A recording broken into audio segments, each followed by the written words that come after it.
Muy bien, y aquí estamos y ya les estamos dando la bienvenida a este Foro Unir, donde vamos a hablar hoy de cómo combatir las neofobias y los trastornos alimentarios. Las invitamos a que a lo largo de esta próxima hora que vamos a estar compartiendo con invitados especiales, a estar muy pendientes de lo que vamos a escuchar. Hay datos que son alarmantes. En un país como España, por ejemplo, hay más de 300.000 jóvenes que tienen entre 12 y 24 años que padecen trastornos vinculados con la conducta alimentaria, según la Fundación FITA. Y lo preocupante es que esta cifra no disminuye. Hay una proyección de que se produzca un aumento de aproximadamente casi un 12% cada año. Esto es gravísimo, pero miremos un poco qué pasa en regiones como América Latina, un país como el Perú, donde los problemas de obesidad ya superan al 50% de la población. ¿Y qué decir de un país como México, donde ya empieza a parecerse a la misma problemática con los trastornos de la conducta alimentaria muy relacionados con el sobrepeso, algo muy similar a lo que está ocurriendo en los Estados Unidos, con poblaciones que ya están prácticamente en torno al 60% con problemas de sobrepeso, pero luego también con otras problemáticas, anemia, o sea, una paradoja, tener sobrepeso pero a la vez tener problemas de anemia. Vamos a hablar en este foro con especialistas. Y ya es el momento de presentar a nuestra primera invitada. No sin antes decirles que, como estamos en vivo, estamos conectados en directo, queremos agradecer ya a la gente que se está conectando: Magdalena Riera desde Mallorca,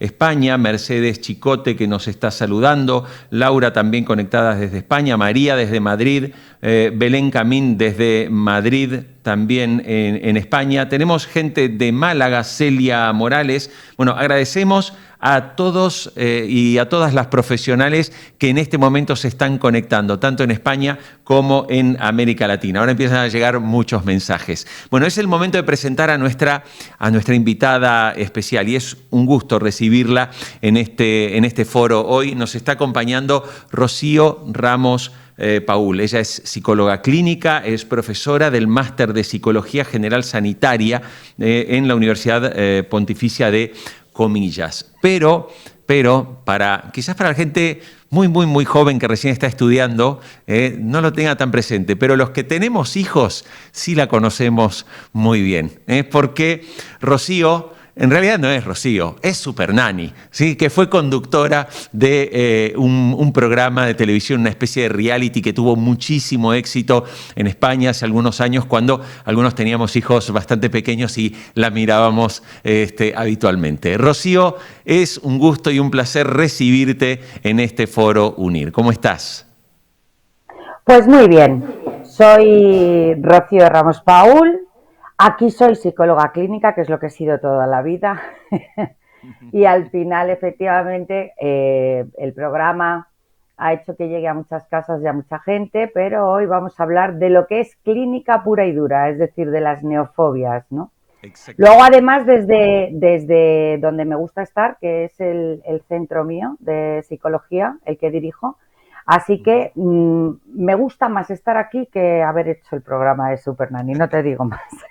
Bueno, hoy estamos haciendo una experiencia un poquito televisiva a través del streaming y con mucha gente conectada que nos está viendo. Así que, Rocío, bueno, íbamos a hablar y queremos escucharte para hablar de estas neofobias. Tenemos mucha gente y queremos también decirle al público, sobre todo que hay muchos psicólogos y psicólogas conectados, que a medida que escuchen la conferencia, naturalmente, lo que nos va a contar Rocío, pueden enviar sus preguntas y en cuanto Rocío termina, vamos a trasladar algunas de ellas. Rocío, te escuchamos. Venga, perfecto. Pues a la hora de hablar de neofobias, yo les suelo decir a los alumnos que tenemos aquí en el centro que tenemos que tener dos ideas muy claras. El hábito de alimentación, ya no solo con las neofobias, cuando está bien instaurado, es el mejor método para prevenir, ¿vale?, complicaciones o trastornos alimentarios posteriores, ¿no? Es la rutina y el hábito, como vamos a ver brevemente ahora mismo. La instauración de un buen hábito sobre todo se tiene que llevar a cabo en la niñez, ¿no? Y acompañado, porque aquí son protagonistas los padres, ¿no? Es dos ideas para empezar que para mí son clarísimas. Vamos a hacer un pequeño recordatorio de lo que es instaurar un hábito. ¿Por qué? Porque es lo primero que vamos a evaluar y quizá lo que primero y sobre lo primero que tengamos que intervenir, ¿no? A la hora de instaurar un hábito tenemos que tener en cuenta que tiene que tener un momento para el tema de la alimentación y las neofobias. Es fundamental que el momento siempre sea el mismo. Tiene que ser en un lugar, en el mismo lugar, cocina, comedor, lo que en cada familia decida, ¿no? Pero en el mismo lugar, ¿no? Y que se realice de la misma manera, que tenga un principio y que tenga un final. Vente, vamos a lavarnos las manos, ven, ayúdame a poner la mesa, dependiendo de las edades, estableceremos una rutina o no, pasado el tiempo, hemos terminado de comer, venga, recogemos lo que le toque recoger, la responsabilidad que tenga y ya podemos pasar a otra actividad. ¿Por qué es tan importante el hábito de la alimentación en la familia? Primero, porque con la edad que tienen, hablo de, pues de eso, 6, 8 años, que es donde con 2 ya tienen alguna tarea, ¿no? Pero hasta los 8 más o menos que empiezan a introducir, los empezamos a introducir dentro de por la mesa, siéntate, cuéntame algo durante el día, etcétera. Fíjate, primero, trabajamos la atención y la concentración a una tarea. Hay que estar sentado, hay que estar comiendo y hay que estar charlando. Si estamos charlando y estamos en familia, ya no solo tenemos tiempo de familia, sino que también podemos desarrollar las habilidades de comunicación que vamos a necesitar. Ahora hablas tú, ahora resume, ahora te pregunto acerca de lo que pasó el otro día o te pregunta él, ¿no? O ella. También entrenamos la frustración. El plato no está justo cuando yo lo pido, me tengo que esperar a acabar el primer plato a que todos acaben el primer plato para pasar al segundo. Y en un último punto, aunque podríamos desarrollar aquí 20 minutos solamente con todo lo que se desarrolla durante la comida, hay un binomio importantísimo para las neofobias, que es el binomio hambre-saciedad. Normalmente los chavales que son selectivos, ¿no? Ahora decimos neofobias, pero son selectivos, no me gusta solo como esto, es restringido a pasta sin salsa, salchichas de paquete y de esta marca, yogures específicos de determinado supermercado, de determinado sabor, ¿no? Normalmente necesitan llegar con hambre a la mesa, que es de lo que vamos a hablar hoy, ¿no? En general todos, ¿no? Hasta aquí estoy hablando en general de todo lo que se puede producir evolutivamente y puede complicar luego el tema de los trastornos de alimentación, ¿no? Pero de manera que la primera intervención que haremos, que ya hablaba antes, es vamos a comer todos a la misma hora con el mismo ritual. Si yo como a la misma hora, que es lo que nos suele ocurrir a todos los que nos estáis oyendo en este momento, yo a partir de las 2:30, que es mi hora, ya noto la sensación de hambre en el cuerpo y me siento a comer. Y cuando uno tiene hambre, come. O sea, eso está claro, ningún niño se muere de hambre con un plato de comida delante, eso es así. Entonces, vamos a entrenar eso que no tienen. ¿Y por qué no lo tienen? Pues vamos a verlo más adelante. Destacar aquí también dos claves fundamentales. Hablamos de que entre 6 y 12 meses, van cambiando los pediatras el criterio, pero a nivel general 6-12 meses, se produce la introducción de sólidos y sabores nuevos. De los 12 meses a los 3 años viene el no me gusta, no quiero, que lo convierte en selectivo. ¿Qué ocurre con este tipo de neofobias? Lo que ocurre es que el niño se restringe tanto la dieta, vamos al de los macarrones, por ejemplo, la pasta blanca, que curiosamente suele ser relativamente frecuente, solo pasta blanca y sin ninguna salsa. ¿Qué ha ocurrido ahí? Ha ocurrido que me he restringido tanto que también he restringido la posibilidad de probar texturas nuevas, sabores distintos, olores incluso. Por el olor muchas veces te dicen, esto no lo voy a comer, ¿no? Es verdad que tiene un contenido como muy ancestral, ¿no? De cuando efectivamente por supervivencia no probábamos alimentos que no conocíamos para evitar el envenenamiento, ¿no? Pero es verdad que aquí lo que ha hecho el niño, no me gusta, no quiero, no lo como, es restringir de manera que hay que volver a aprender lo que tenía que haber aprendido en esos 6-12 meses, que es texturas distintas de la pasta, salsas distintas de sabor, olores de distintos alimentos, y que esto tiene que abrirle, por tanto, eso que ha cerrado, que es la posibilidad de percibir texturas principalmente nuevas. Por eso empezaremos siempre por texturas que sean comunes que le gusten a los chavales. Por ejemplo, el queso de Burgos, por ejemplo, migas de pescado blanco, por ejemplo, ¿no? No vamos a empezar desde luego por la guindilla, porque la guindilla no es el momento de introducirla de golpe. Pero sigo avanzando. Sigo evaluando el caso de una neofobia, ¿no? Y entonces es muy importante, como os decía al principio, los padres tienen mucho que ver en el hábito de alimentación. Entonces, cuando hablamos de la familia del mal comedor, se produce una cosa que yo le llamo la pescadilla que se muerde la cola. Es como un círculo, ¿no? Mi hijo no come. ¿Cuál es la cognitiva de los padres? Directamente es, no come, va a enfermar y la culpa es mía. ¿Qué hacen? Se preocupan muchísimo porque el niño no come. ¿Qué hace el niño? Como todo el entorno gira en torno a mi comportamiento, bien por atención o bien por posibilidad de escapar o evitar lo que me da miedo, porque en realidad hay una fobia, hay un miedo, que es probar texturas o sabores nuevos, lo que hago es que me mantengo. Y como me mantengo, no quiero abandonar esa actitud, con lo cual hay mayor preocupación. Entonces, este es el primer círculo que nosotros tenemos que romper. Lo evaluamos, pero lo tenemos que romper. A la hora de la intervención, antes de pasar a la intervención, un último punto con respecto a la evaluación. Como les suelo decir yo a los alumnos que tenemos por aquí por el centro, ¿no? En primer lugar, lo que tenemos que descartar es cualquier patología con pediatría. De manera que en el punto social en el que estamos, nosotros muchas veces recibimos derivaciones de los pediatras o nosotros derivamos a los pediatras ante la posibilidad pues, de cualquier historia que le haya complicado desde, ¿qué os digo yo? Niños muy pequeñitos, que no es lo frecuente porque aparecen en consulta más bien en torno a los 3, 4 años, que se han quemado con un puré y entonces la experiencia les ha llevado a no querer probar ningún sólido, ningún alimento, a chavales con intolerancia que no se ha detectado, con alergias que no se han detectado. Entonces, siempre que haya una valoración y un seguimiento del pediatra para descartar cualquier otra patología, ¿no? En la medida que el niño va aumentando sus responsabilidades, y esto lo hace a través de la rutina, es decir, yo te voy a enseñar a hacer cosas que tú eres capaz de hacer, es decir, vas a poner la mesa, vas a llevar tu ropa sucia, si es el caso, al cesto, te vas a ocupar de ayudarme a hacer la compra, mogollón de cosas que estamos tan preocupados con que no come que hemos pasado por alto, porque esta será otra de las pautas, porque en la medida que yo le doy autonomía y que se va consolidando ese hábito del que yo había hablado al principio, es decir, en el mismo lugar, de la misma manera, etcétera, se va desbloqueando o vamos aproximándonos a desbloquear el miedo a comer algo nuevo. Los padres, como os decía, están muy centrados en mi hijo no come y esto es un problemón y la culpa es mía y va a pasar algo terrible.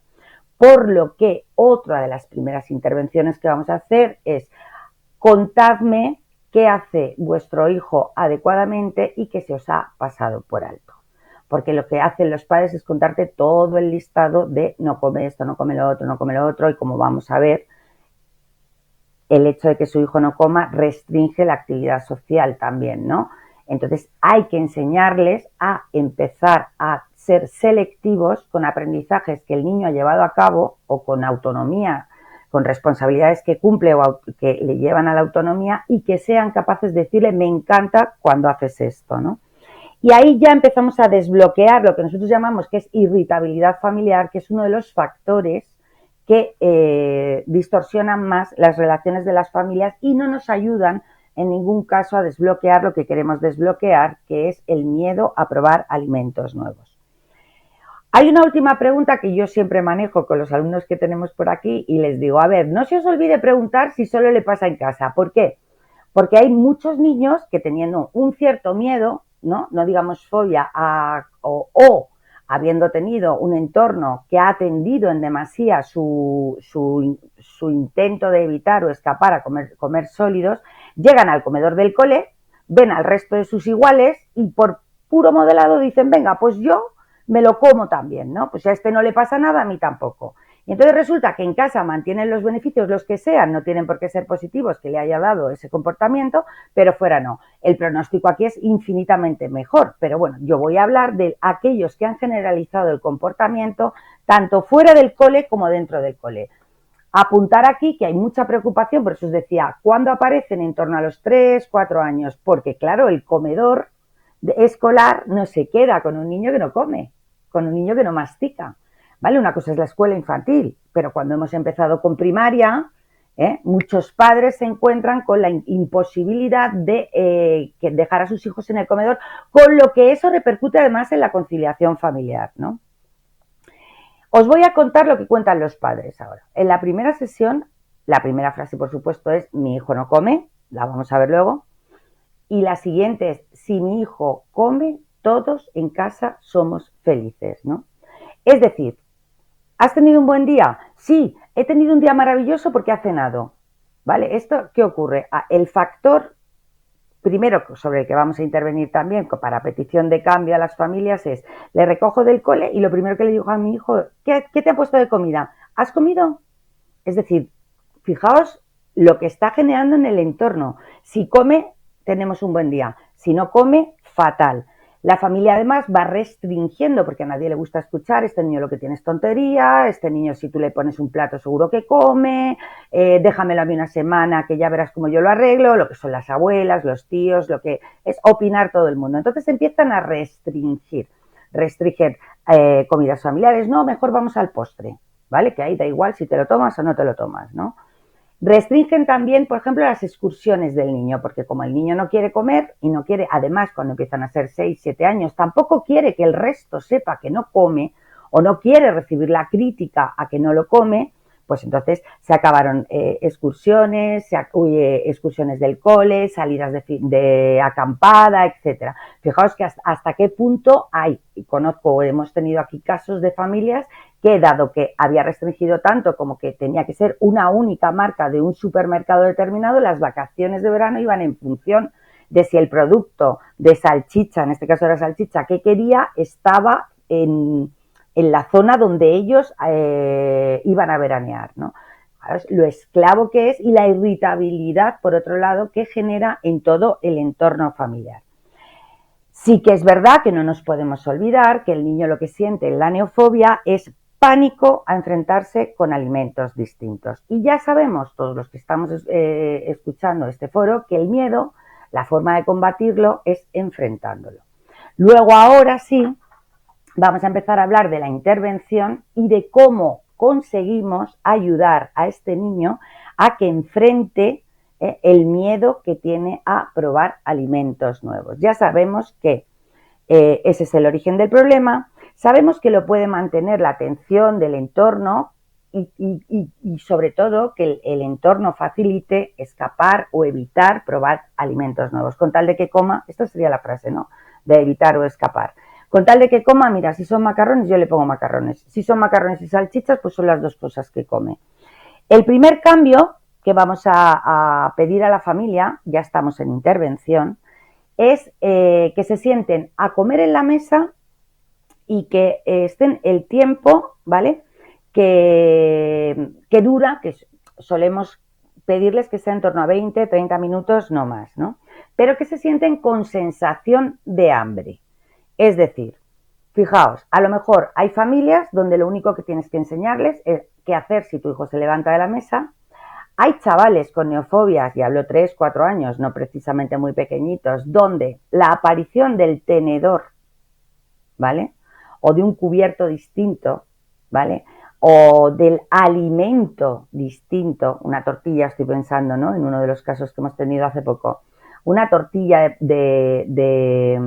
francesa, ¿no? La de huevo, la que lleva solo huevo, apareciendo en la mesa provoca lo que sería casi ansiedad, ¿no? Gritos, quita eso, no me lo pongas, no me lo pongas. Y nosotros tenemos que trabajar que se siente, que la comida esté ahí, que pueda soportarlo. Es decir, de cada caso tendremos que ver en qué punto está, ¿vale? Para empezar a trabajar. A nivel general, y por hacer una conclusión, evaluamos que se sienten a la mesa y que se sienten con hambre. que tengan una responsabilidad durante la mesa y que aguanten en el tiempo que están en la mesa hasta que acabe la comida, con los alimentos que haya. Y ya estamos haciendo una primera aproximación a ese enfrentamiento, ¿vale? Una vez que yo los tengo sentados a la mesa de 40 minutos, lo que voy a hacer con ellos es establecer un plan de comidas. Aquí hay comidas, si los niños son ya más mayores, que a veces, pues eso, hasta 8, 9 años, os puedo hablar de que hemos tenido aquí casos, ¿no? Podemos establecer con ellos para hacer una especie de compromiso entre el psicólogo y el chaval, un menú donde digas cosas que me gustan poco y cosas que no me gustan nada. En cosas que no me gustan nada yo tendré que elegir 3 o 4, no más. ¿Vale? No le dejo más que 3 o 4, que es en general lo que tenemos todos, o sea, no le estamos diciendo nada distinto de lo que hagamos normalmente.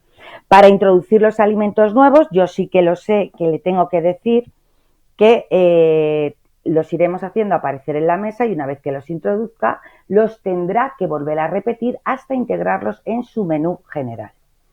Dicho esto, en muy poco tiempo, nada más que con el hábito y las responsabilidades, ¿sabéis qué ocurre? Que el niño mejora y los padres están más tranquilos. Los padres están reforzando aquello que se les había pasado por alto.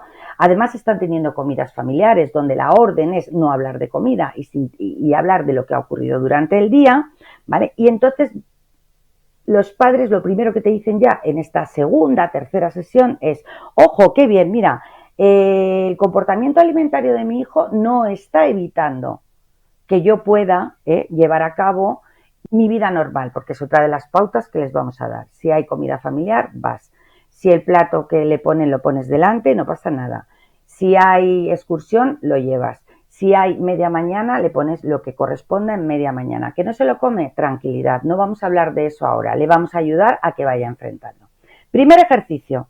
Segunda sesión estoy hablando, ¿eh? Te voy a contar lo que tienes que hacer, le diría a los padres, ¿no? Y te voy a advertir que es muy pesado. Me vas a tener que poner en una hoja un registro de todo lo que come tu hijo. ¿Por qué? Con un primer objetivo. Tu hijo come. No puedes decir que tu hijo no come, porque si no come se muere. ¿Vale? Y el segundo, que es a nivel cognitivo. Quiero que empieces a pensar qué tengo que cambiar en la manera de comer de mi hijo y dejes de decir mi hijo no come. Porque tú eres muy capaz de hacer cambios en la forma de comer de tu hijo. ¿Qué nos solemos encontrar cuando son selectivos? Pues imaginaos, la abuela, el personaje abuela es fantástico para todo, pero aquí nos dificulta muchas veces. La abuela le lleva al colegio y en lo que le lleva al colegio, como sabe que ha introducido gusanitos, pues le da una bolsita de gusanitos, ¿vale?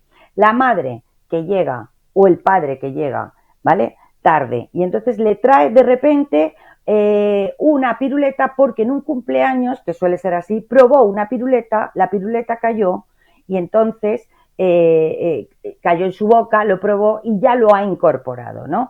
Entonces resulta que cuando tú has visto lo que tiene zumo que le ha llevado la abuela con los gusanitos, tiene el tema de la piruleta, los macarrones de turno que le haya puesto, ¿de acuerdo?, blancos, con lo cual el niño tiene de sobra, o sea, está picando entre horas y eso le impide llegar, ¿vale?, con hambre a la mesa. Entonces, en el momento en que nosotros ya sabemos esto, le mostramos y le decimos, mira, tu hijo no come, vamos a empezar a hablar de cómo cambiar el comportamiento, qué puedes hacer para cambiar el comportamiento de tu hijo comiendo. Como ya os he dicho antes, el primer cambio es a la misma hora, ahora también incluimos no se pica entre horas, de la misma manera, el mismo tiempo y sin hablar de la comida. Es decir, tendréis que entrenar a la madre o al padre que va a buscar al niño en que la primera pregunta sea ¿a qué has jugado en el recreo? Nunca qué te han puesto hoy de comida o qué has comido. Tendréis que entrenar a la madre o al padre para decirle que la abuela que llama todos los días a las 8 de la tarde para ver qué tal ha cenado, no llame y que ya la llamarás tú. Porque la comida, lo que come o no come mi hijo, no puede seguir siendo el centro de atención de toda la dinámica familiar. Miro el tiempo, me queda un poquito de tiempo y ahora voy al grueso. ¿Qué se hace en sesión? ¿Cómo conseguimos que este niño empiece a enfrentar el miedo y a probar alimentos nuevos? Pues tú normalmente estás con los padres y lo que estableces es un menú semanal de lunes a domingo que contemple desayuno, media mañana, comida, merienda y cena, teniendo en cuenta 3 variables. Las 3 que os cuento son las mismas que les cuento y les machaco a los alumnos que tenemos en el centro, ¿no? Aquí, que es la presentación del alimento nuevo. No puede aparecer siempre en el mismo sitio. Imaginaos que decido que para esta semana voy a introducir el queso de Burgos. Si yo el queso de Burgos lo pongo en todos los desayunos de lunes a viernes, ¿qué hará mi hijo? ¿O qué hará el niño?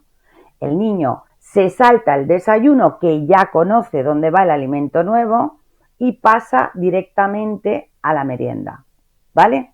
O a la media mañana del colegio o a la comida. De manera que tendré que saltear donde aparecen los alimentos nuevos, para que no estén siempre en el mismo sitio. Segundo, el hábito, hemos sido súper rígidos en las semanas anteriores para que llegue con hambre. No puede picar entre horas porque tiene que tener sensación de hambre para facilitar que enfrente el miedo y pruebe aquellos alimentos que le vamos a presentar durante el menú.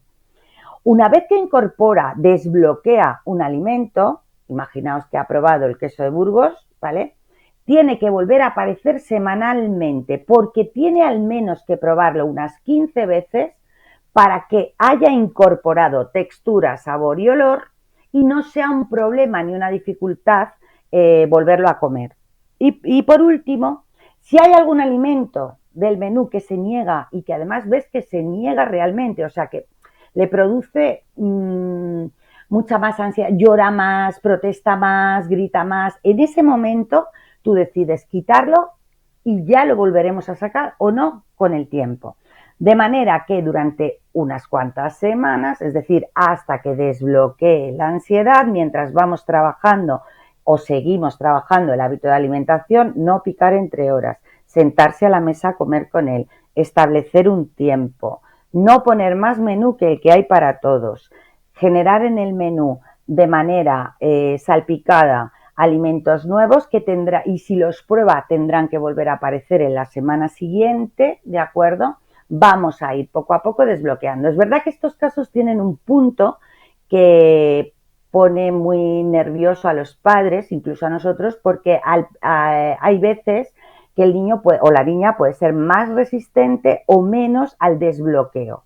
Es decir, que esto, que es una de las cosas que le diremos a los padres continuamente, tiene que mantenerse de manera muy rígida para que el niño empiece a entender que esta es la rutina y la forma de empezar a comer de otra manera, que la anterior ya no vale. Pero hasta que se desbloquea, es verdad que se pasa mucha angustia, porque hay comidas que saltan dentro del menú y entendiendo que la cognitiva de los padres no se cambia de un día para otro, lo que haremos será saltear con comidas, ¿de acuerdo? Comidas que coma, es decir, si yo voy a poner, si solo come macarrones y en esta comida siguiente le voy a poner arroz, ¿vale? Y sé que es probable que el arroz no lo pruebe, la cena le daré algo que coma.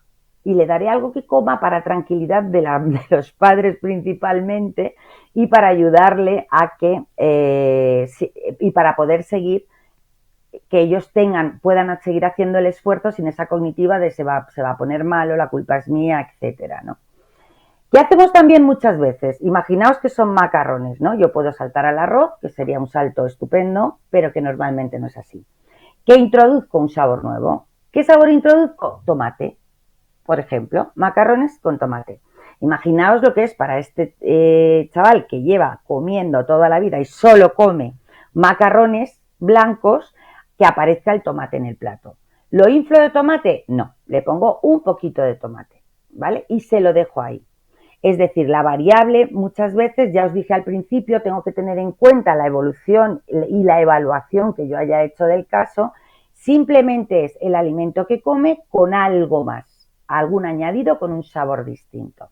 En algún momento se desbloquean, en algún momento empiezan a comer y en general, no digo todos, pero en general, cuando son capaces de enfrentar un único alimento nuevo ya entra el menú, ¿vale? En el menú.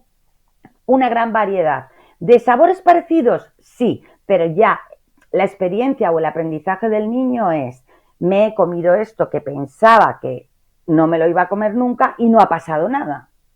Como todos los miedos, ¿no? No ha pasado nada, nada es terrible, no me he muerto, no me he envenenado, no ha pasado nada, no me he atragantado, con lo cual puedo seguir probando otros. Es decir, vamos cambiando, por un lado, la parte fisiológica, el miedo baja, de cara a los padres, la parte más fisiológica, que era no tengo control ninguno, esto me genera ansiedad, el niño se va a poner enfermo, les devolvemos un control que les permite decir yo soy capaz de cambiar el comportamiento de mi hijo comiendo.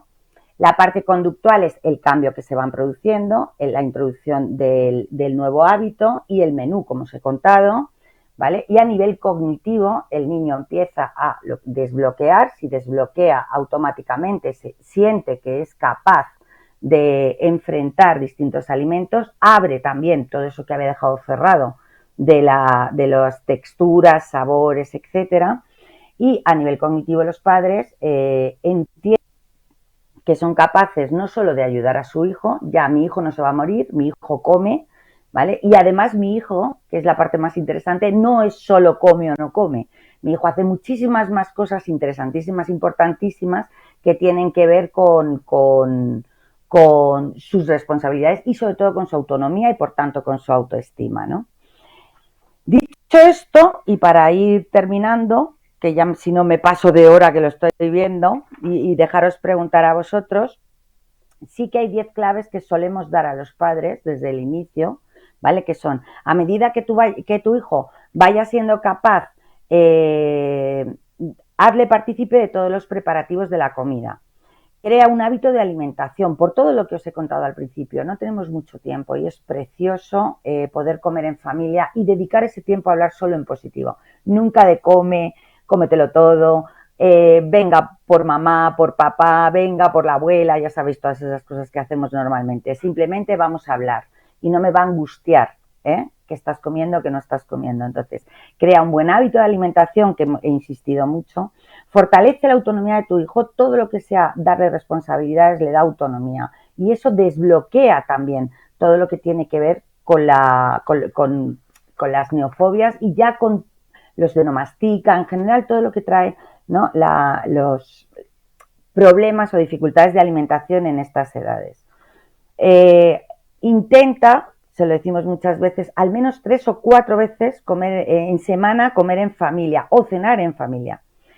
Intenta no poner la tele ni tablet, ¿de acuerdo?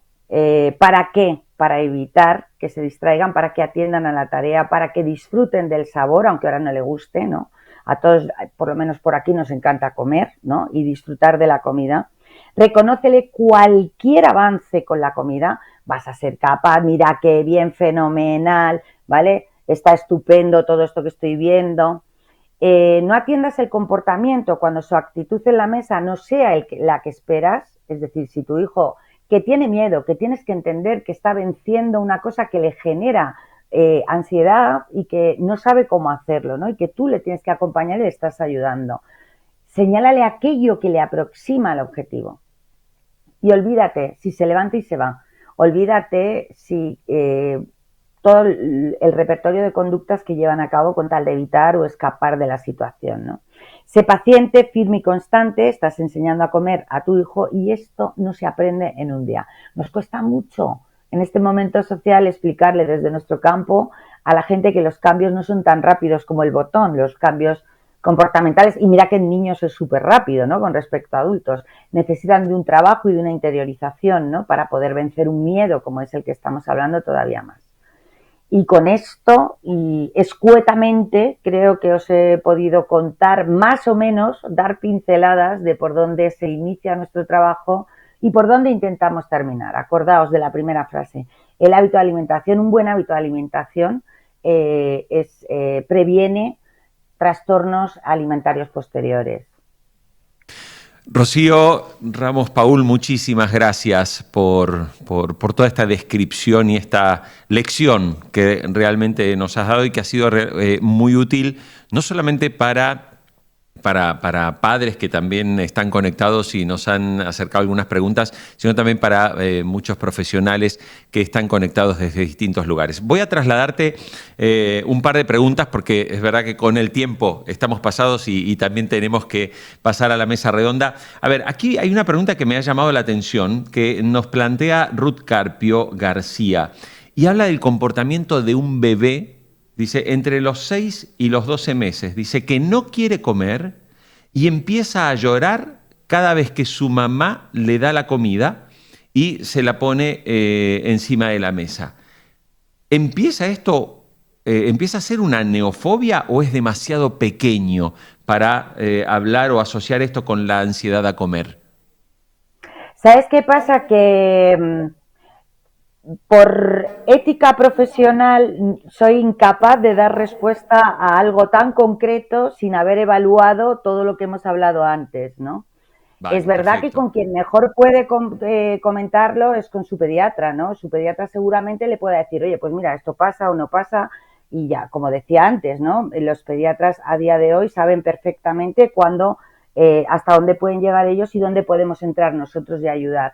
No es lo frecuente, pero sí es verdad que al estar especializados sí que hemos tenido muchos casos de bebés muy pequeños, ¿no? También, Rocío, nos pregunta Carolina Sheikhin desde Chile. Ella pregunta si los estilos de apego en la infancia pueden influir en los diferentes trastornos de la conducta de la alimentación. Yo no hablo de estilos de apego, desde mi trabajo no suelo hablar de estilos de apego, aunque entiendo lo que quiere decir, ¿no? Yo creo que principalmente, y es de lo que he estado hablando a lo largo de estos tiempecito que tenemos, ¿no?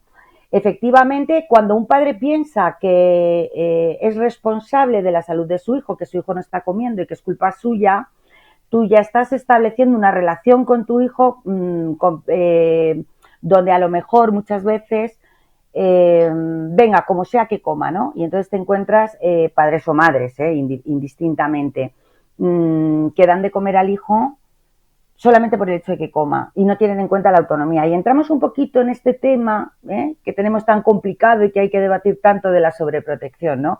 Que no sufra, que si solo quiere macarrones, yo solo le doy macarrones. Si necesita que yo le dé con la cuchara, yo le doy con la cuchara hasta que a él le haga falta. Y entonces vamos complicando, o sea, la relación que tenemos con nuestro hijo puede servir para facilitarle la autonomía, como hemos estado hablando durante la charla, o puede que con toda la buena intención del mundo, dificultemos el desarrollo de responsabilidades que tienen que ver con la autonomía. Y la autonomía y la sobreprotección no se llevan muy bien. Entonces te puedes encontrar con niñas, niñas, digo porque se me vienen casos a la cabeza, ¿no? De 4 o 5 años donde solo come si su madre o su padre le dan de comer, ¿no? Y no sabe utilizar un cubierto, y dices tú, bueno, pues vamos a ver, tenemos que empezar. Por eso digo, por eso antes decía, es imposible responder cada caso, ¿no? Puedo poner ejemplos que no tienen nada que ver, pero no, es imposible responder cada caso. En este caso, por ejemplo, la primera intervención es, vamos a sentarnos, tienes tus cubiertos, vas a llevar tus cubiertos y tú solito o tú solita vas a comer. Y yo me voy a dedicar a charlar de cosas estupendas que han pasado durante el día, por ejemplo, ¿no? Rocío, hoy obviamente los padres, ¿no? Y sobre todo los padres jóvenes con hijos pequeños, se define un poco a una generación ansiosa, a esa generación que ya es puramente digital, muy conectada con los teléfonos móviles, ¿no? Pero en el caso, cuando ves pacientes, y tú nos hablas del caso de niños, de chicos con problemas, pero en realidad no tenemos un problema los padres que gran parte de responsabilidad pesa sobre nosotros porque también nos hemos vuelto una generación ansiosa. Decirle a un niño, no uses el móvil en la mesa y yo agarro el teléfono y contesto un WhatsApp del trabajo, pues hay una contradicción en el mensaje, ¿no? Y esto es mucho más común. muy rápidamente, o sea, hay que trabajar mucho también con los padres en esto, no solamente sobre el problema del niño, sino identificar qué cosas también los padres pueden estar equivocándose como consecuencia de todos estos cambios que hoy vemos a nivel social. Muy rápidamente, el comportamiento de nuestros hijos depende de los padres. Durante un periodo que son hasta los 8, 10 y entonces ya entramos en preadolescencia, en como adolescencia, como queramos llamarlo. Según hago yo, mi hijo responde. Porque entre otras cosas, yo suelo lanzar este mensaje muchas veces, un niño piensa que lo que pasa en su casa pasa en todas las casas. Si a mí mis padres me dan de comer, si mis padres utilizan el móvil, aunque a mí me lo han prohibido y entro en esta contradicción, si tal, no sé qué, en todas las casas se hace igual. Entonces, uno tiene que ser muy consciente que con muy buena intención, como decíamos con respecto a la alimentación o como el ejemplo que tú estás poniendo, yo le sirvo a mi hijo de modelo. Entonces, el niño entiende lo que ve, no entiende lo que oye o lo que escucha.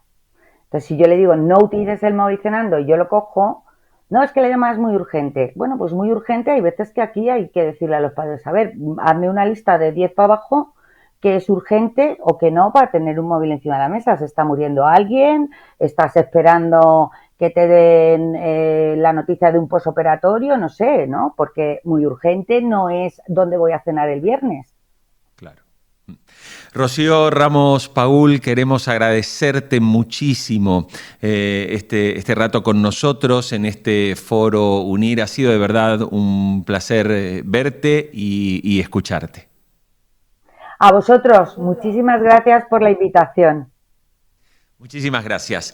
Y bueno, y nosotros vamos a continuar. Tenemos muchas preguntas, no hemos podido, obviamente, de todo lo que había, pero vamos a dar paso ahora a una mesa redonda, porque tenemos que seguir hablando sobre cómo prevenir y trabajar sobre los trastornos de la alimentación y la obesidad. Y para eso nos están acompañando 3 profesionales que están conectados con nosotros. Quiero empezar por saludar a Andrés Gómez del Barrio, profesor asociado de psiquiatría de la Universidad de Cantabria. Andrés, buenas tardes, muchísimas gracias por estar con nosotros.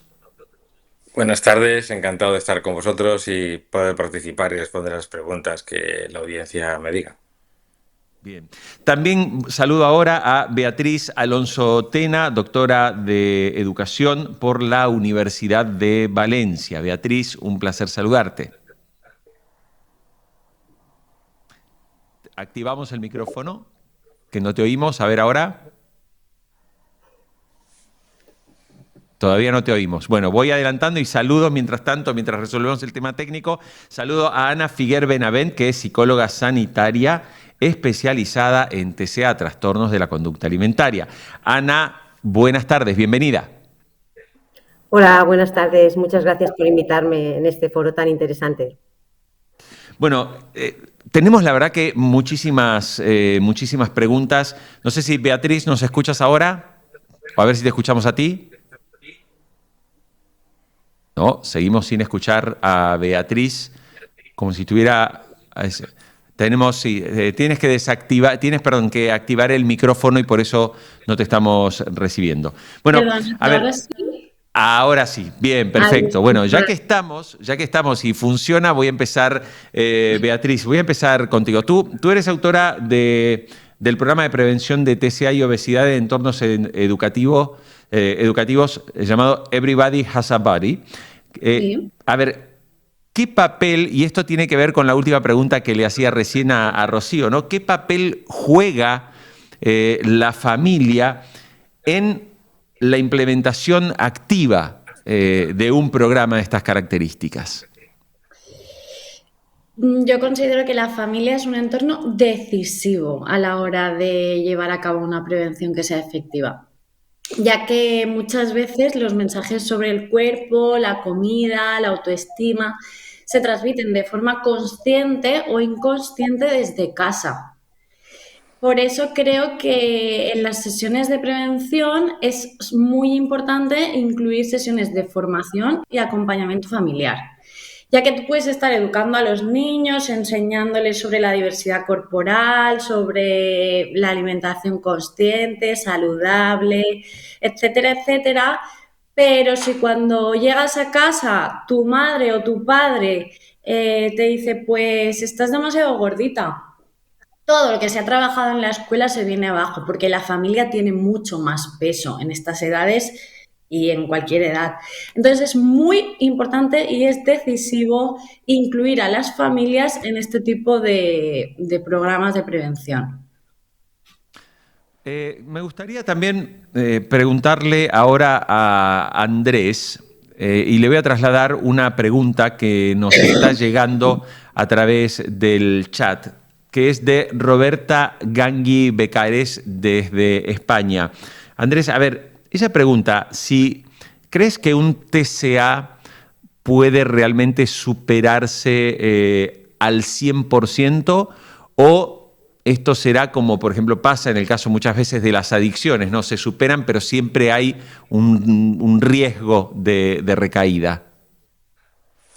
Definitivamente sí. Es decir, las cifras de recuperación superan el 70-75% y estamos hablando de recuperación total cuando eh, un paciente no tiene ningún síntoma y tiene una relación totalmente saludable con la comida. Hay un porcentaje de pacientes en los que persiste, digamos, esos rasgos que le han predispuesto al trastorno alimentario, como puede ser el perfeccionismo o puede ser la intolerancia a la incertidumbre. Y eso a veces se confunde con que queda algo, queda algún síntoma que de alguna manera tiene que ver con las dificultades que tenemos en el día a día otros adolescentes, otras personas con la comida, con la alimentación, con la dieta sana. Eso es un poco lo que suele quedar, pero definitivamente la mayoría de los pacientes se recuperan totalmente.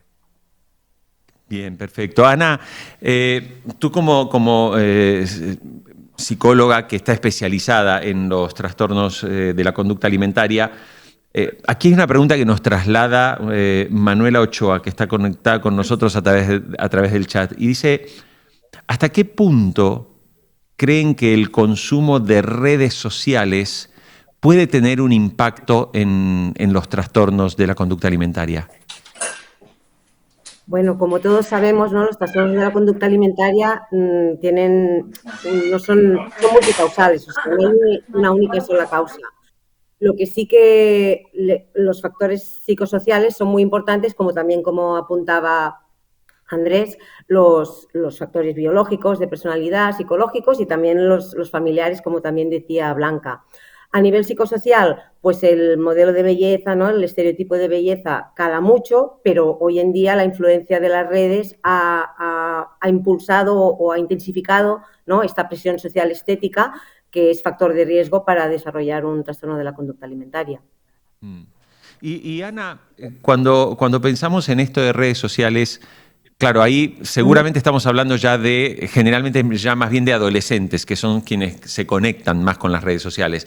En el caso de los niños es más difícil, porque incluso ya hay un poco más de conciencia, incluso de los padres, de no facilitar el acceso a redes sociales desde muy pequeños. Pero sí una pregunta que tengo que hacerte respecto al pasado, digamos, a cómo era antes y al cómo es hoy, ¿no? Uno tiene la sensación de que hoy incluso los niños tienen más problemas para adoptar, ¿no? una dieta sana, variada y recomendable, porque digo, yo tengo 50 y pico de años. Mi mamá me sentaba y me decía, de acá no te moves hasta que te comes el plato de espinacas. Y uno se lo tenía que comer. Y bueno, hoy evidentemente los padres no hacemos eso ya.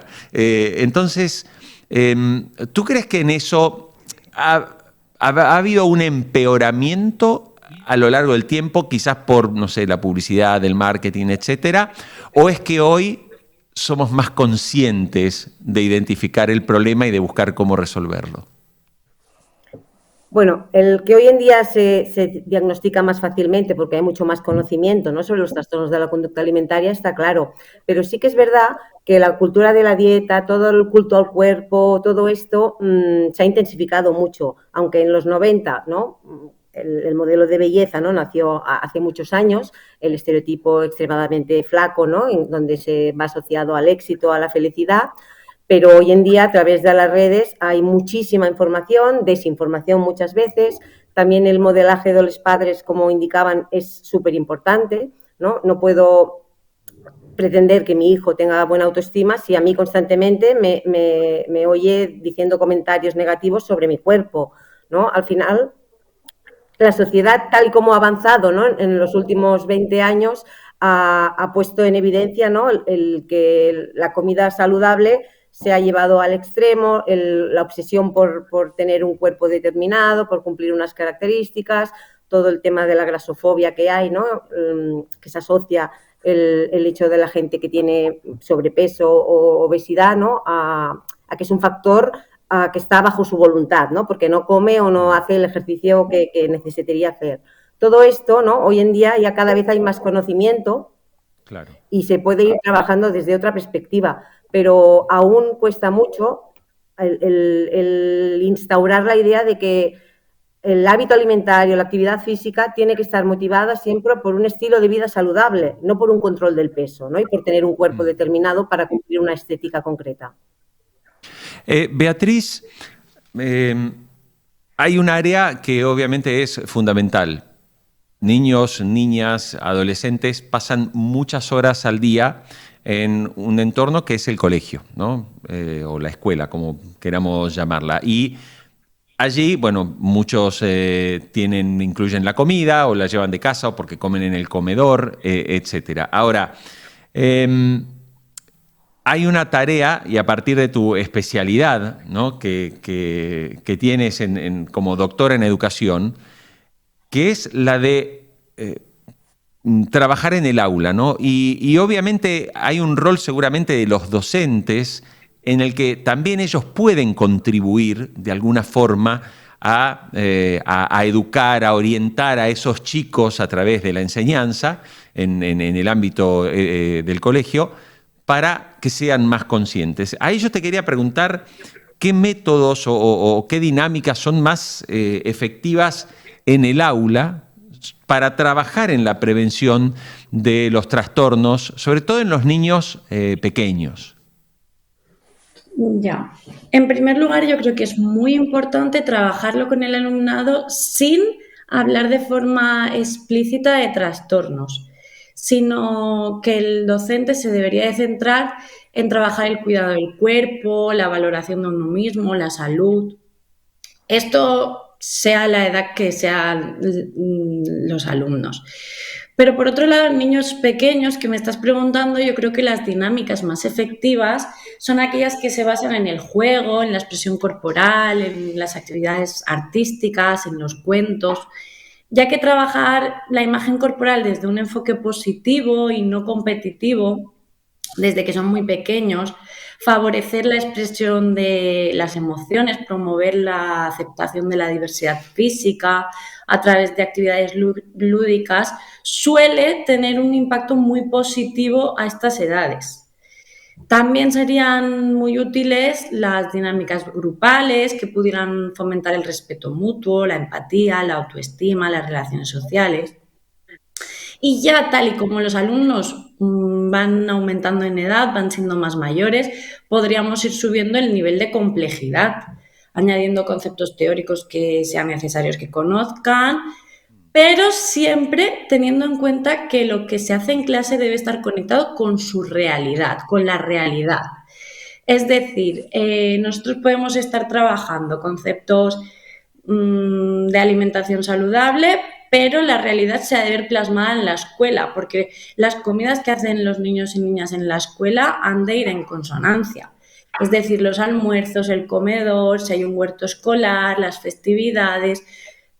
Ahí los niños y niñas tienen que ver que lo que les estamos explicando en clase y lo que se lleva a la realidad está conectado.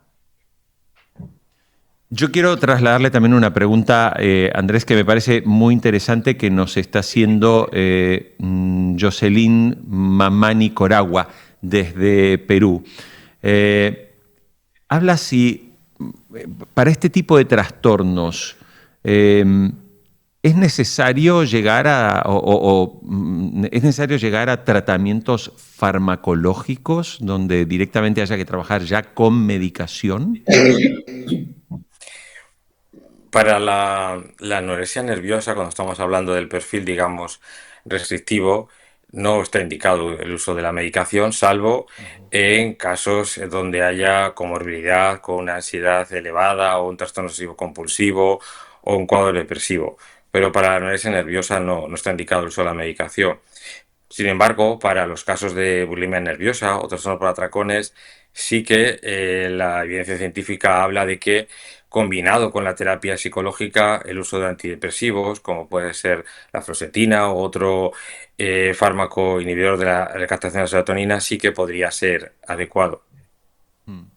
Y Andrés, hay un tema que no es menor, sobre todo cuando empezamos a comparar la situación de distintos países. Naturalmente, los problemas de los trastornos de la conducta alimentaria, por ahí en un país como España, un país europeo, que es un país desarrollado, es una economía con un, digamos, PBI comparado con el de Latinoamérica muy diferente.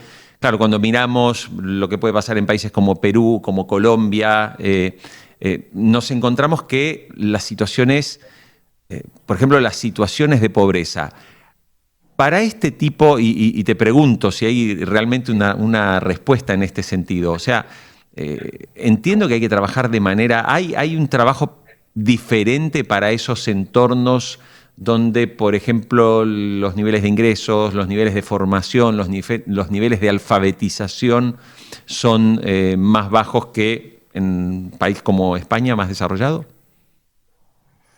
No, yo creo que el trabajo es el mismo. Lo que puede cambiar, desde luego, son las posibilidades de que haya profesionales disponibles para atender a esos pacientes, pero las habilidades que requiere un psiquiatra o un psicólogo clínico las puede tener igualmente un profesional de Perú, de Argentina, de otro país que sea diferente a Europa. Yo he conocido a muchos compañeros de otros países o que han venido a rotar a nuestra unidad o a España y tienen un nivel de competencia altísimo. La diferencia está en los recursos de número de profesionales que puedan atender a las familias, que puedan tener a nuestros pacientes o la posibilidad de que haya unidades especializadas para tratar a estos pacientes, cosa que no siempre se ve tampoco en nuestro país. Quiere decir que hay disparidad de recursos entre comunidades autónomas también. Claro, claro. Me gustaría, Beatriz, hablar un poco, que nos hables un poco también sobre prevención, ¿no? ¿Qué características o estrategias no tenemos que olvidar? O sea, hay que tener presentes para llevar a cabo una prevención ante un niño o un adolescente para que no caiga en una TCA.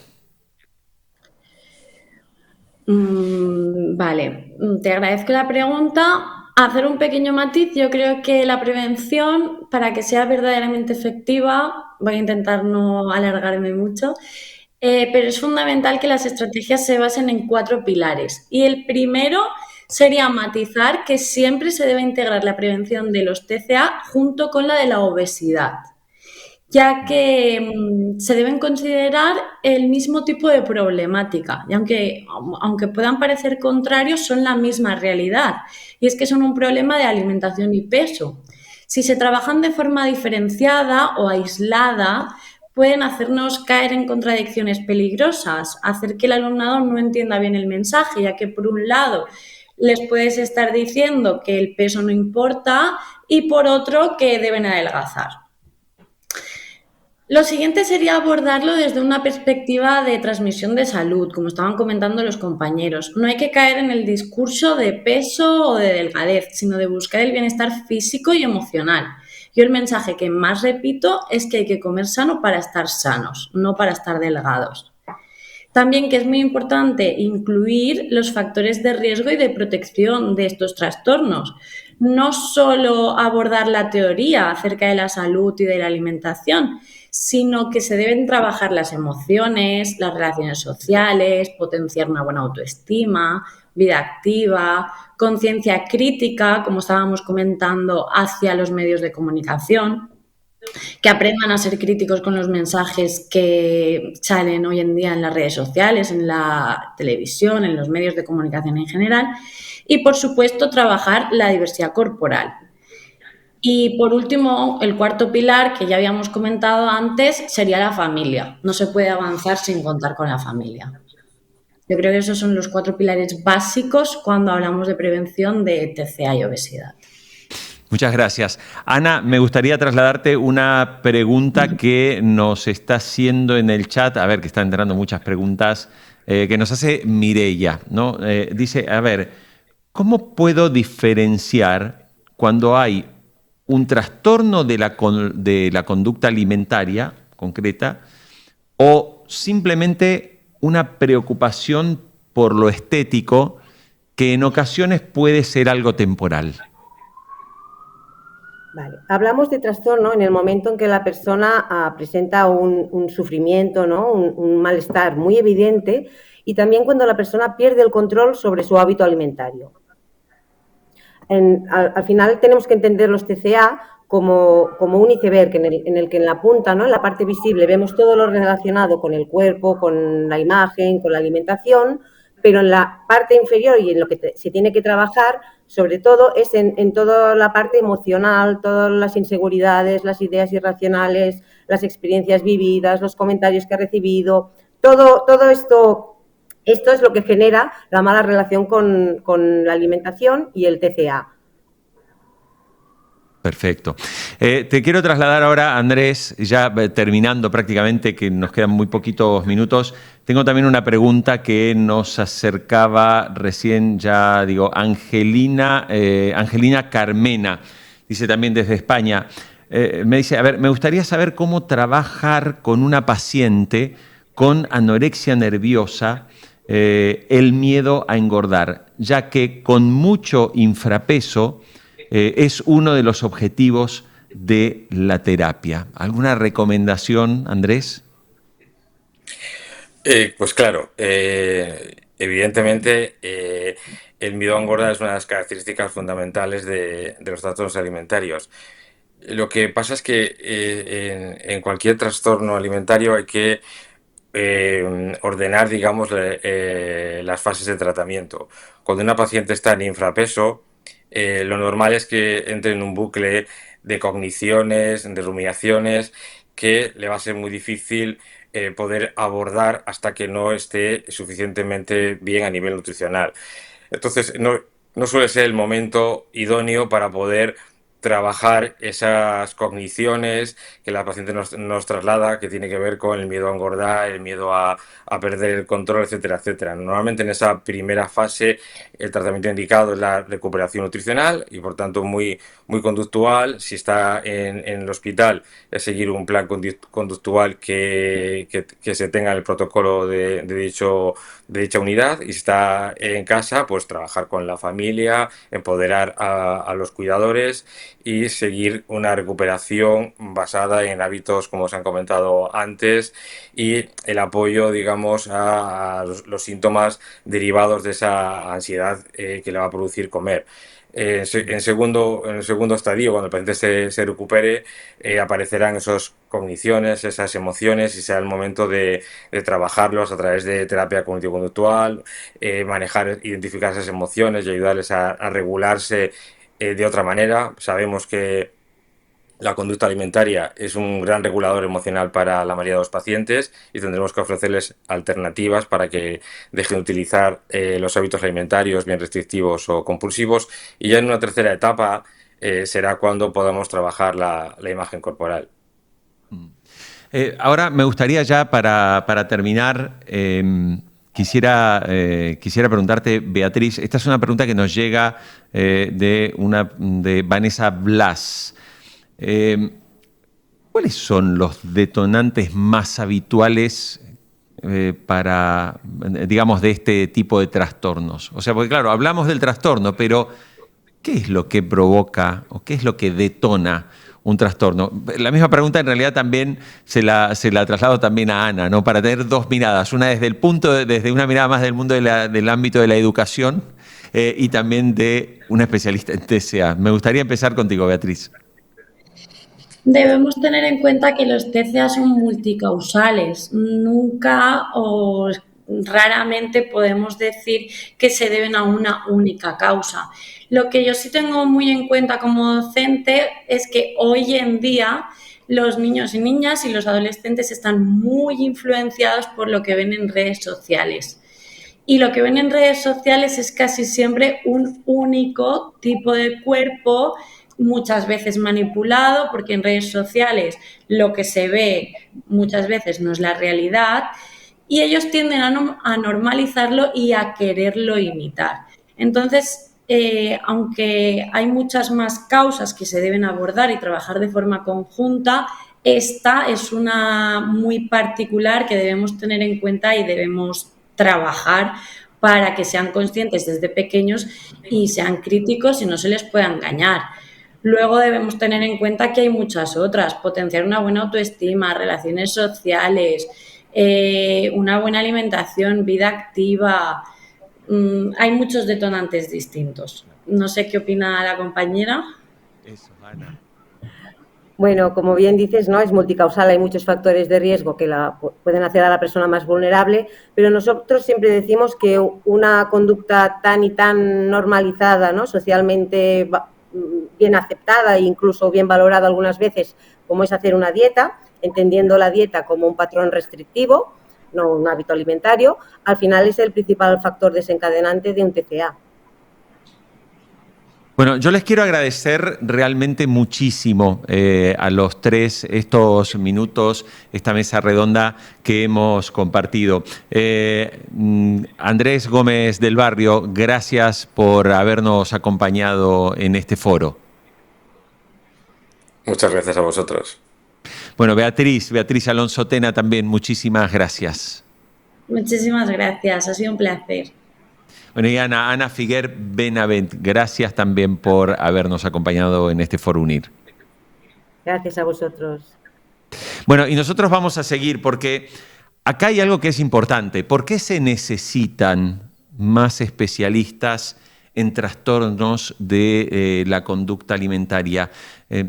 Hay una realidad, lo decíamos al comienzo, solo en España, más de 300.000 jóvenes, o sea, niños de 12 a jóvenes de 24 años, de 12 a 24 años, padecen trastornos de la conducta alimentaria, pero con un agravante, y es que las perspectivas dicen que esto tiende a crecer a una tasa del 12%. O sea, estaríamos hablando de 30.000 nuevos pacientes o nuevos jóvenes que padecen trastornos de la conducta alimentaria. Por eso es un tema que preocupa definitivamente a padres, a la sociedad en general, y para eso también es necesario que haya profesionales formados en este sentido. Por eso quiero saludar ahora, en primer lugar, a Andrea Vázquez Bello. Ella es la directora del máster en trastornos de la conducta alimentaria de UNIR. Andrea, es un gusto saludarte. Gracias, un placer, igualmente.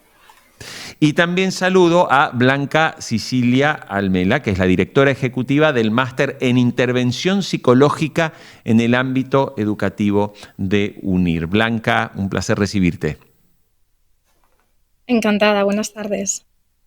Bueno, voy a comenzar contigo, Andrea. Hemos contado con una charla de Rocío Gómez Paul que nos habló precisamente de cómo trabajar un poco con recomendaciones para los padres, pero también para profesionales. A mí me gustaría primero preguntarte, ¿se necesitan realmente más profesionales formados y especializados en trastornos de la conducta alimentaria?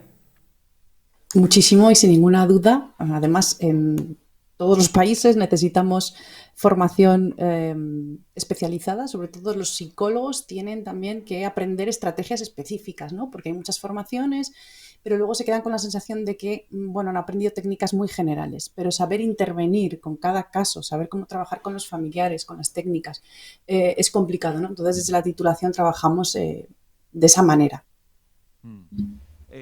Y me gustaría un poco que nos hables sobre este máster en particular, ¿no? Cuando hablamos de un profesional de la psicología, tiene que ser obviamente psicólogo para poder cursarlo, entiendo yo.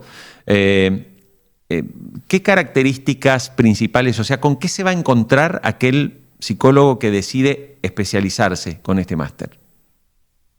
Este máster sí está confeccionado para solamente psicólogos clínicos o sanitarios, porque sí que explicamos técnicas muy concretas que a lo mejor una persona recién egresada no, pues solamente con el grado no van a saber manejar, ¿no? Entonces son psicólogos clínicos y sanitarios.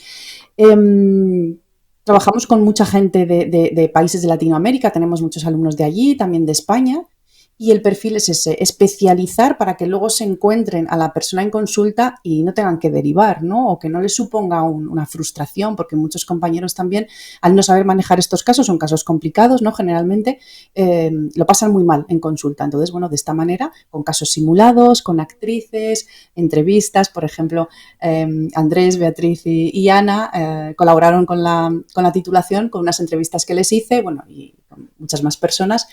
Entonces, bueno, digamos que la teoría está también dirigida de una manera pues muy práctica, con colaboradores externos, de manera multidisciplinar, e intentamos esforzarnos en todo momento para eso, que tengan al final pues unas nociones generales, ¿no? de cómo trabajar con psiquiatras, cómo trabajar con las familias, cómo trabajar en las unidades especializadas, etcétera. La experiencia Blanca, es muy positiva. Sí. Blanca, bueno, tú eres directora ejecutiva del Máster de Intervención Psicológica en el ámbito educativo, un entorno fundamental, sobre todo si tenemos en cuenta que sigue predominando una idea en los padres que el colegio es un ámbito seguro, ¿no? Dejo a mi hijo en el colegio, me voy al trabajo, estoy tranquilo, está en el colegio. Bueno, quizás ya no sea un entorno tan seguro como antes, por lo que nos enteramos, ¿no? Muchas veces esas informaciones que nos preocupan, ¿no? Respecto del bullying, a veces la violencia, y ni hablar de lo que pasa en países como los Estados Unidos, ¿no? Me gustaría que nos hables un poco sobre cuáles son esas principales tareas y funciones que tiene aquel psicólogo que hace su máster en intervención psicológica en el ámbito educativo y cuáles son esas habilidades que potencia y mejora cuando pasa por esta maestría. Bien, bueno, antes de nada agradeceros el poder estar hoy aquí porque el ámbito educativo realmente es donde el menor pasa pues la mayor parte de su día, sobre todo en esta etapa en la que tú bien comentabas pues que hay cerca de 300.000 jóvenes, ¿no? Entre 12 y 24 años. Esto también incluiría luego la etapa universitaria. Es vital, desde nuestro máster, lo que hacemos, ayudamos al psicólogo que está interesado en trabajar, en incidir en este entorno educativo, en el bienestar, en promover el bienestar, el desarrollo integral de los estudiantes. Le ayudamos a que pueda prevenir, detectar, ¿no? Y también, por supuesto, derivar todos aquellos trastornos clínicos a los especialistas, ¿no? A los compañeros psicólogos clínicos que atienden de forma externa, por supuesto, a nuestros compañeros psiquiatras que siempre tenemos que ir, ¿no? Trabajando de la mano. Agradecer también la presencia de nuestro compañero aquí hoy. Y por supuesto también, como decían las ponentes Beatriz y Ana, nosotros promovemos siempre la importancia de trabajar totalmente acorde con la familia, facilitándonos una formación que en muchas ocasiones, desde el centro educativo, ¿no? Que en muchas ocasiones los padres, por la propia dinámica familiar, pues no nos paramos, ¿no?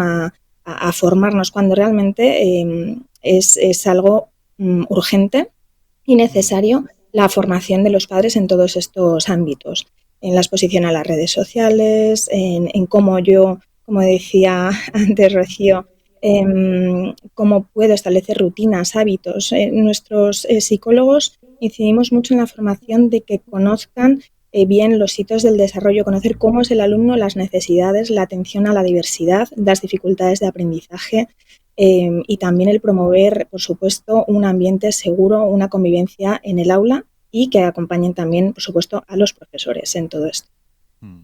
Qué interesante, Blanca, lo que mencionas también, ¿no? Porque al final uno habla del entorno educativo, pero el rol de los padres. Algo que decíamos al comienzo con Rocío cuando preguntábamos si muchas veces esos trastornos que vemos en nuestros hijos, en gran medida nosotros como padres somos responsables, porque también nos hemos dejado llevar por esa ansiedad de la conectividad, del vivir. Cuando poníamos el ejemplo, el padre dice, no quiero que uses el teléfono móvil cuando estamos en la mesa, pero el padre dice, no, es que tengo un WhatsApp del trabajo y lo tengo que responder. Claro, suena raro, ¿no? Decirle a un niño, oye, no, come sano, pero tú llegas a tu casa y te tomas tu buena caña con un pedazo de fuet que es riquísimo, es delicioso, lo disfrutamos, pero sabemos que no es lo más sano.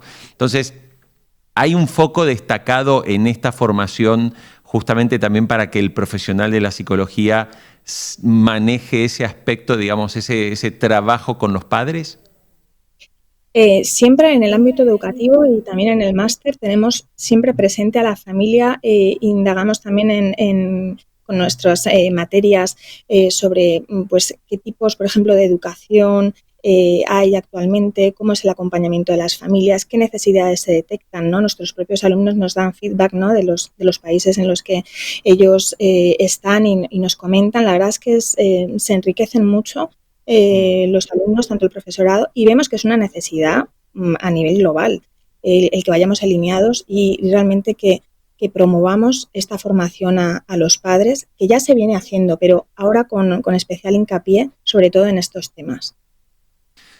Andrea, hay algo que siempre cualquier profesional, cuando decide hacer un máster, tiene en cuenta, ¿no? Y no es solo cuánto voy a aprender, cómo me voy a especializar, porque esto es lo que me gusta, es mi vocación, es mi profesión, pero hay algo que es fundamental y es la empleabilidad, ¿no? Mucha gente decide justamente especializarse porque dice, bueno, ¿puedes hablarnos un poco sobre, digamos, se puede hablar un poco de cómo está el mercado? Es decir, y el mercado es, no sé si hay clínicas, ¿qué pasa con los profesionales que se especializan en TCA? ¿Hay una buena salida laboral y profesional en ese ámbito? Es una pregunta muy interesante porque muchas veces nos centramos solo en consulta, ¿no? Lo que es en la consulta privada, y en realidad aquí hay un sinfín de posibilidades. Incluso, por ejemplo, tengo varios amigos que trabajan con ingenieros haciendo proyectos de inteligencia artificial en detección precoz de TCA. En realidad, la empleabilidad es altísima. Podríamos vivir solo de esto por la prevalencia que estamos viendo. Por desgracia, cada vez hay más casos, cada vez vemos más niños de 7, de 8 años con un TCA. Por lo tanto, la empleabilidad está asegurada, ¿no? Consultas privadas, hospitales de día, hospitales de ingresos de larga estancia, clínicas privadas, públicas, bueno, en fin, un sinfín, ¿no? Colaboraciones con investigadores, como digo, centros educativos. Por lo tanto, ya se ve, ¿no? La incidencia y la prevalencia pues son datos altísimos. Blanca, lo mismo se puede decir también, digamos, en el ámbito educativo. Voy a contar un dato. Recientemente ha salido y hay toda una polémica en el Perú con los psicólogos, porque la ley, por ejemplo, en un país como el Perú, establece la obligatoriedad de que una institución educativa debe contar con un psicólogo. Y uno entiende que obviamente alguien con una maestría en intervención psicológica en el ámbito educativo es el perfil ideal. El problema es que muchos psicólogos se quejan precisamente en que el Perú ha fijado esta obligatoriedad, pero ha disminuido los requisitos y hoy incluso aceptan que personas que no han hecho la carrera, o alguien que a lo mejor hizo psicopedagogía, que es una carrera obviamente fantástica, pueda ocupar, digamos, esa posición que debería ser específicamente para un psicólogo con su matrícula autorizada por el Colegio de Psicólogos. En el caso particular de España, ¿cómo está la empleabilidad de los profesionales de este ámbito? Pues a día de hoy nosotros somos, cuando se piden un currículum de pues un orientador, de un psicólogo para educativo como tal, realmente estamos muy demandados. ¿Por qué? Porque el incremento ha sido muy elevado. O sea, ahora mismo la incidencia que nosotros tenemos, pues con lo que están diciendo vuestros compañeros, o sea, se ha incrementado entre las patologías diagnosticadas, ¿no?, en nuestro alumnado, por supuesto, los trastornos de conducta alimentaria, sobre todo en mujeres, y acompañados de TDAH, ansiedad, bueno, acompañados o no, pero entenderme, que han sido más diagnosticados TDAH, ansiedad, los intentos autolíticos, autolesiones. O sea, ahora mismo es una urgencia social el que haya psicólogos preparados y formados en este ámbito, sin olvidar todos los aspectos que aquí hemos hablado. Nos han hablado de favorecer la empatía, la asertividad, ¿no? Cuando hablamos de autoestima, pues tendríamos que empezar ayudando a nuestros profesores con técnicas, con pautas también en las tutorías, para que el menor conociera lo que es el autoconcepto, ¿no? O sea, cómo soy en las diferentes áreas. Entonces, tenemos gran trabajo aquí. Bueno, a ver, yo quiero decirle al público que está conectado que a través del chat, hace minutos, les hemos compartido un enlace, ¿sí? En ese enlace ustedes pueden ingresar a la página de UNIR y ahí se van a encontrar con la propuesta de formación en másters o maestrías, como prefieren llamarlas. En algunos países se usa la palabra maestría, para profesionales de la psicología. Porque claro, estamos en este momento hablando de el máster en trastornos de la conducta alimentaria, estamos hablando del máster en intervención psicológica en niños y adolescentes, máster en psicología forense, máster en gerontología y atención centrada en la persona y en las relaciones, el máster en psicoterapia el máster en terapias de tercera generación o neuropsicología clínica. Es decir, hay una amplia variedad de maestrías para aquellos profesionales que están conectados. Si toman la decisión, ¿sí?, pueden completar allí sus datos. Un experto de UNIR se pone en contacto con ustedes y les va a dar toda la información que necesiten sobre este máster, pero además con un elemento adicional. Pueden consultar, porque en función del máster que tienes, hay distintos tipos de descuento. Y por estar en este foro conectada, hay un descuento adicional. Porque si tú completas los datos, va a quedar registrado que has estado en este foro. Por lo tanto, si te llama un asesor de UNIR, va a saber perfectamente, decir, por haber estado en el foro, si te decides, hay un descuento adicional. Yo quiero agradecerles a las dos, Andrea Vázquez Bellos, directora del máster en trastornos de la conducta alimentaria, y a Blanca Sicilia Almela, directora ejecutiva del máster de intervención psicológica en el ámbito educativo de UNIR, porque nos han acompañado estos minutos y nos han hablado de estas posibilidades que tiene un profesional para especializarse y obviamente, como bien dijeron las dos, con grandes oportunidades profesionales y de trabajo para desarrollarte en tu profesión. Muchísimas gracias. Muchas gracias. Gracias.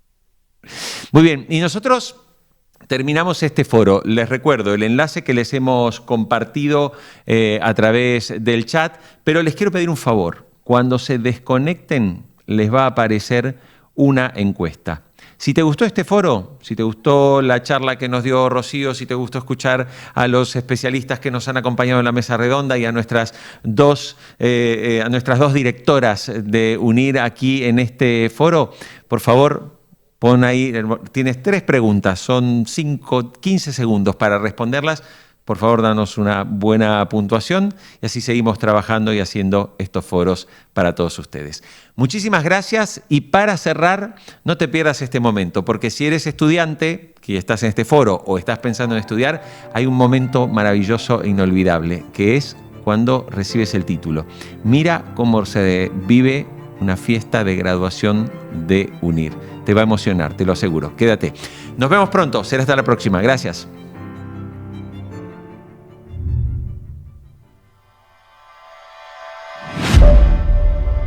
Es mucha dedicación estudiar, pero bueno, la UNIR lo facilita y poder estudiar a distancia pues mejora este momento, ¿no? del tránsito de estudiar para luego ser lo que quieres ser.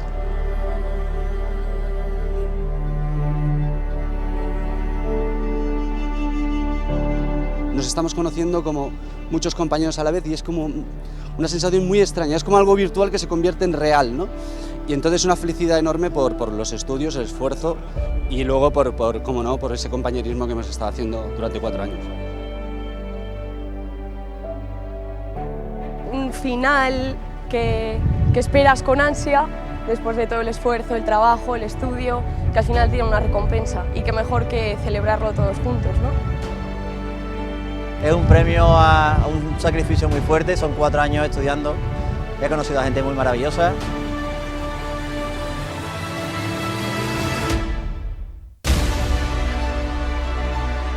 Y la verdad que le agradezco a mi familia, a mi marido, por todo el apoyo que me dieron, el aguante que me hicieron, de mis padres también, a mi papá que no lo tengo, a mi mamá que está en Argentina, y bueno, y de todos, de la verdad que de todos, de mis hijas, que gracias a todos ellos pude lograrlo en realidad.